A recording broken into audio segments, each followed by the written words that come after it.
What's up, guys? It's Coach Grant with First Down Training, and today we're going to be breaking down 3 tips for beginner wide receivers to take their game to the next level. So we're going to be talking about how you guys can get out of certain press coverage situations where the DB's right up on the line of scrimmage like so. We're going to be talking about how you guys can pick the right press release based on the route that you are given and how to pair your releases together. And then we're going to be talking about how wide receivers can understand a DB's leverage and how that dictates what move they should use on the route. So I hope this video helps you guys out. But also, fellas, if you're a wide receiver or a quarterback and you guys want to take your skills to the next level and train with us this offseason, check out that very first link in the description below, fellas. We are traveling out to 6 different states across the U.S. for 2-day-long quarterback and wide receiver training camps. So again, we're going to be coming out to Atlanta, Georgia, Columbus, Ohio, Chicago, Illinois, Dallas, Texas, Nashville, Tennessee, and Los Angeles, California for 2-day-long camps. So if you guys are local to one of those areas or would like to travel out, you're going to get a ton of reps in because we're limiting spots to only 10 to 12 guys per position group, per age group. So you're going to get a ton of reps, a ton of coaching. And if you're looking for coaching and training in that small group setting, check out that very first link in the description below, fellas. We would love to have you out to one of our camps. Let's get started with this video. So first things first, with this off the line of scrimmage right here, when we have a DB who's in press coverage, we have to make sure that we are threatening him.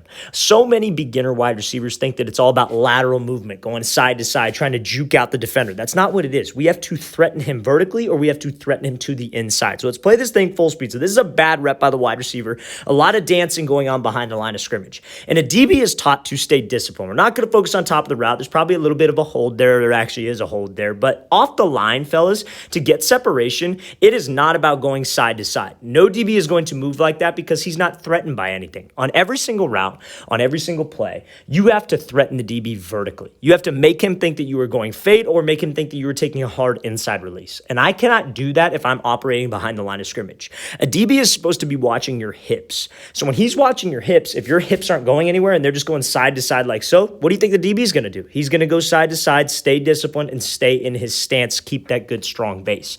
So we have to make sure that we are attacking him. If we don't attack him, he is not going to move. So this wide receiver, he's in a good position. It's just in this position right here, he needs to sell inside more. He needs to actually step. He needs to throw his hips, step outside the DB's frame to get him to move. So many beginner wide receivers make this mistake, fellas. So make sure that we are on the attack, off the line, and we are attack-minded with what I do. Let's play this thing again full speed one more time. Just got to make sure, fellas, we are threatening the DB. We have to get him off of me, and we have to be able to create separation. So now, second tip for beginner wide receivers is you do not want to have, like, let's say, for example, in your offense, you run like 10 different routes. You don't want to have 10 different press releases, 10 different moves that you use, 10 different ways you like to run the route that are all different for all 10 different routes. Because here's the thing, here's what's going to happen. DBs are taught, like DBs, it's one of the hardest positions on the field because they're constantly guessing. They have to react off of us.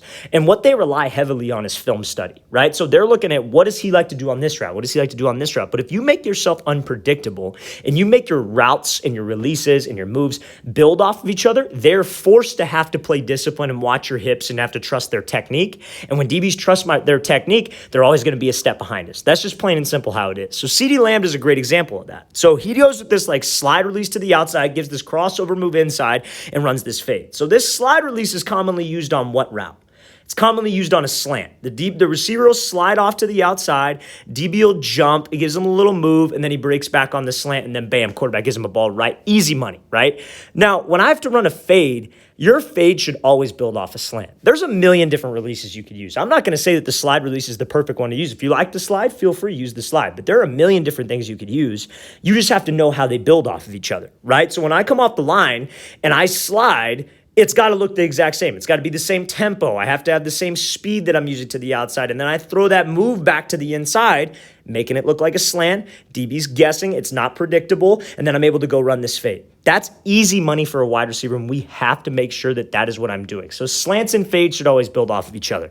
Maybe posts and corners should always build off of each other. Digs and outs, they have to look the same, fellas, because as soon as that DB picks up on what you're doing, he will be able to guess your route and know based off of what you do on the stem, what you do off the line, what is going to happen. Like let's say, for example, like you're running a fade. Let's say you like to run a lot of fades, and let's say you like to run a lot of slants. But when you run a fade, you only attack his leverage and then go run the fade.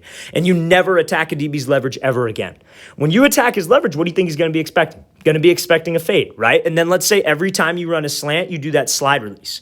But that's the only time you use the slide release. A DB will guess that. A DB will understand that. You will do the slide release and he will sit to the inside because you are being predictable.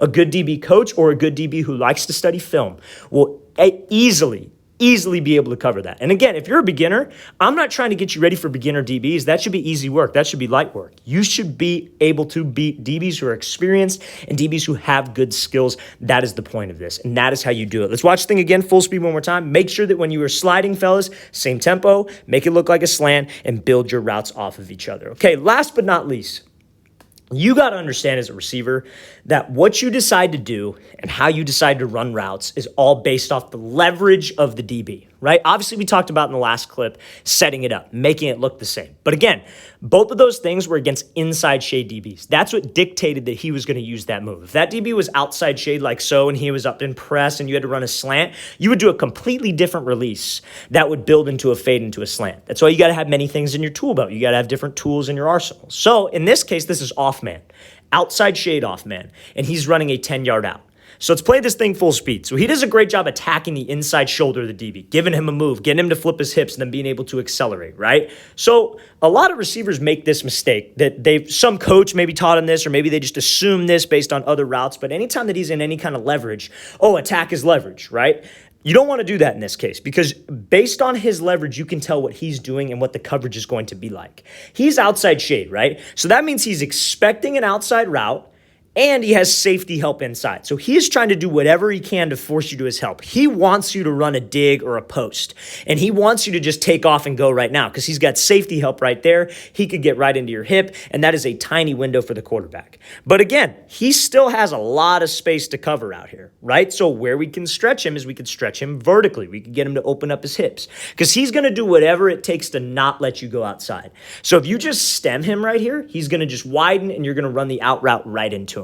So you want to split the defender in half, attack his outside shoulder because I'm trying to get him to flip his hips and go. And you see how he uses this rocker step at the top, sells this fake with his hips and his shoulders because this looks like he's just running that post. It's still man coverage. You got to realize that. It is still man coverage. He's not just going to let you run off. So if you threaten that inside shoulder in this specific case, that gets him to flip, and then you can run the out route. That's easy work right there when you have to run that outside breaking route. So outside breaking route versus outside shade, off man, attack the inside shoulder. So now, what would you do if you had to run the inside breaking route? Like, let's say you had to run a dig. You would want to go at him. Why would you do that? Because that would make him keep his leverage, and then that creates a bigger window between him and the free safety right there for you to make a play.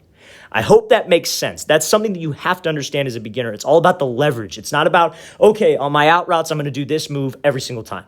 It's not about, okay, if I get this kind of look, I'm going to do this with my stem. It's not about that. It's about the leverage. The leverage dictates what I do on the route and how that can set up and how I can keep timing. It's all about keeping timing with the quarterback. You never want to just square him up and do all these fancy moves and then have no space to accelerate. Because on an out route, a quarterback needs space to throw you open. So that's also why we attack the inside shoulder. Let's play this thing again, full speed. Great job by this wide receiver selling the inside, attacking the inside shoulder, and forcing that hip flip from the DB. All right, fellas, I really want to thank you for watching. I really appreciate it. If you have any questions at all, don't hesitate to leave those in the comment section below. We always appreciate the feedback. We read every single comment, so we 100% appreciate it. And again, fellas, if you would like to come out to one of our 6 off-season training camps, we're coming out to Atlanta, Columbus, Chicago, Dallas, Nashville, and Los Angeles. Check out that very first link in the description below. We'd love to have you out for 2 whole days of training, 4 hours each day. For receivers, we'll have DBs out there as well to work on your guys' one-on-one skills, half-line skills. So again,